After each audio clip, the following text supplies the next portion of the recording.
Hey everybody, Rob from Karma Comment Chameleon. Today we're looking at a couple of malicious compliance stories. First one, a dad at preschool I taught at told me how to calm his daughter down, but I knew it wouldn't work out like he thought it would. Let's jump right in.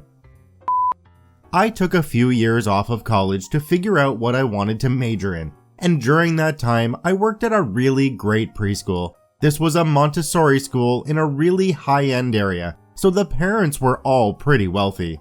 A significant number of the children had live-in nannies, and the staff and I saw the kids more often than their parents got to. For the most part, the parents were extremely nice and respectful, albeit a little absent. I was a guide in a 3 to 6 classroom and absolutely adored the kids in my class. In the mornings, we had hookup drop-off lines where cars lined up and staff removed the children from car seats and walked them to their classrooms. This made the transition from home to school much easier than if the parents walked their child in. It also kept parents from lingering in the classroom and disrupting their children's work cycle. In Montessori schools, when children are doing their individual activities in the classroom, that is called work cycle. Too much. For children that could walk, they were also expected to carry their own backpack and lunchboxes. Some days, of course, kids just had bad days and we would help carry their things in. One morning, one of my 3-year-olds was having a rough transition and sobbed the entire time we were getting out of the car. Her dad was talking on Bluetooth and seemed frustrated with the situation, but didn't say anything to me.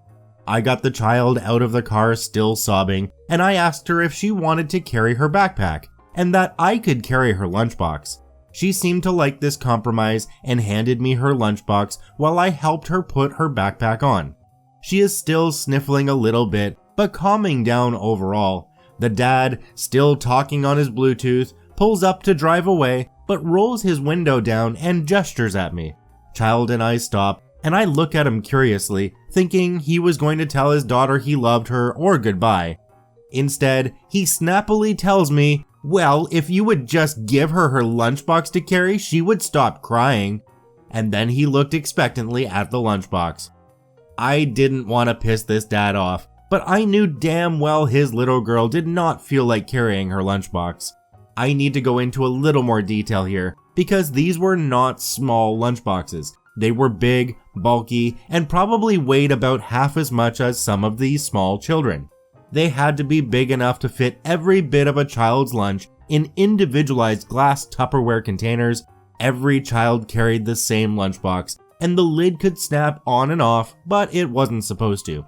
Anyway, I looked at the father and said, of course, I'll let her carry it, and hand the girl the lunchbox. In a complete shriek, she yells, I don't want this, and proceeds to slam the lunchbox into the concrete walkway, causing the lid to break off, and all of her lunch items go rolling around the parking lot, and she immediately starts sobbing again. I simply looked up to make eye contact with Dad, and he looked so embarrassed. He didn't say a word, and he just slowly rolled up his passenger side window and drove away. After morning hookup was over, we had to call him to bring his daughter another lunch because her main portions were ruined. OP clarified in an edit, it was called hookup because we would hook up the car seats for the children when they would get in and out of the car. It was just the pickup and drop-off line, but that's what it was always called at our school. Laugh out loud. I'm still stuck on the part where the father just drove away from the crying kid at the school. I guess some people just shouldn't have kids. On to our second story. Never leave a spill? You got it. Let's jump right in. Quite some time ago, I used to work at a Walmart, and honestly, it was by far the worst job I've ever had. I could go on for hours about all the horror stories I have from that place. One story in particular I feel is a good fit here. You see, the store I worked in had a rule that if you see a spill, you are to guard the area to keep customers from slipping and falling. You were not to leave the spill for any reason while you flagged down another employee so that they could fetch cleaning supplies. Only managers and the cleaning crew had radios. I understand the logic here, as a lawsuit would certainly cost much more than an hourly employee's time standing next to a spill until it was cleaned up. However, there are a few issues with this in practice. I worked the evening shift in the meat department, and most days I was the only person in my department. I was situated between frozen foods and produce, which more often than not only had one-person shifts as well, but they also closed much earlier than my department. This meant that I was the only person in my corner of the store for about half of my shift. If I came across a spill, there was no telling how long I would have to wait around for another employee to come by because there was literally nobody else working in or around my area. Also, being in the meat department, we had multiple cleaning stations all around. One was always a few steps away.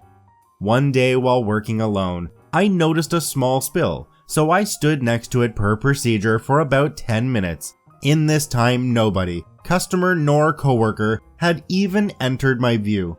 I couldn't help but think how dumb this was, as I could see a cleaning station just on the other side of a bunker.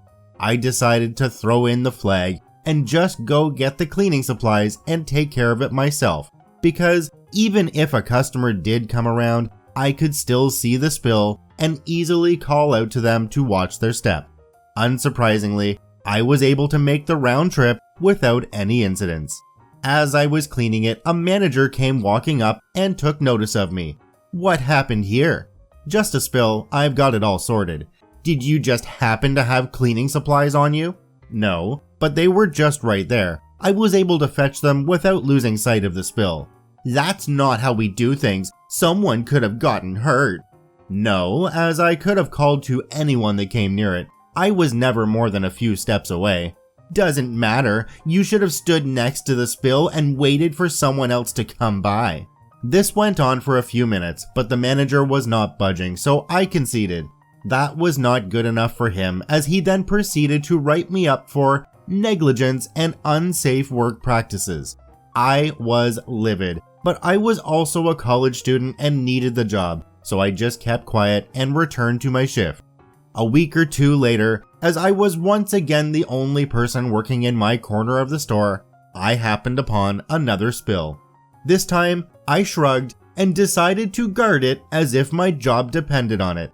I checked my watch and noticed that I had about 3 hours left on my shift and had a small laugh at the thought that I might be standing in that spot guarding a puddle instead of closing my department. 10 minutes passed. 30 minutes passed. 1 hour passed. Around this time, I was bored out of my mind, but then I heard a call over the intercom system that made it so much more worth it. "We need an associate from the meat department to the back for a truck." This was followed by a few other calls for other departments for their trucks arriving as well. I started laughing out loud at this because I knew that this meant that the very few people that were likely to come by my department were now at the loading dock unloading trucks while I stood guard over my puddle. A few minutes passed before I heard the second call. "We need an associate from the meat department to the back for a truck." I just stood there counting the lights on the ceiling. 1 hour left on my shift, and there still had not been a single fellow employee walk by. I assumed that everyone was starting to finish up their own trucks by this point and would likely soon have to start unloading my truck as well. I was watching the minutes go by in anticipation, trying to decide if someone would come find me before my shift ended or not. I got my answer 15 minutes before the end of my shift, as the very same manager from before came storming through the meat department furious. We made eye contact, and he stormed over to me and started yelling about how they have been calling for me to unload the truck and how they are now behind schedule and so on. Once he took a breath long enough for me to speak, I asked simply, "Can you go to a spill station and grab something to clean this up? I've been here a while now." He glanced down at the puddle next to me, and I thought he was going to explode. "You mean to tell me that you didn't unload the truck because you were watching a spill?" "Yes." "Why didn't you just clean it up?" "But leaving the spill would be unsafe for any customers. Besides, you wrote me up for doing that very thing recently, right?" The manager tossed his hands up in defeat and walked the 15 steps away to the nearest spill station and returned with supplies that he promptly gave me to clean the spill myself. "Once you're done, go back to the loading dock and start on your truck." Sorry, I have only about 10 minutes left on my shift, and as I've been standing here guarding the spill, I never got my second break. So I'm going to the break room for a bit before clocking out. You'll need to find someone else to close down my department as well. At this, the manager just stomped off in a rage. I cleaned up the spill, played on my phone in the break room for a bit, and clocked out with a smile on my face. I know that the manager just made someone else do all the work and wasn't personally affected by this, but knowing that I could be a thorn in his side was enough for me. OP said that the manager wasn't personally affected by this, but I think more than OP knows, the manager was. They had a schedule that was pushed back quite a bit. They had to find somebody else to do the work, and on top of that, they had another department that needed to be closed down by somebody who wasn't used to working in that department, which meant that the manager probably had to stay later until that process was done. Good on you, OP. Well done. I want to thank both of the OPs for posting their stories to the Malicious Compliance subreddit. You can visit them at the links in the description below. Please go there and give them an upvote. Once again, this is Rob from Karma Comment Chameleon saying thanks for watching. If you enjoyed the video, please hit that subscribe button, drop a like, and share it with your friends, and we'll see you in the next one.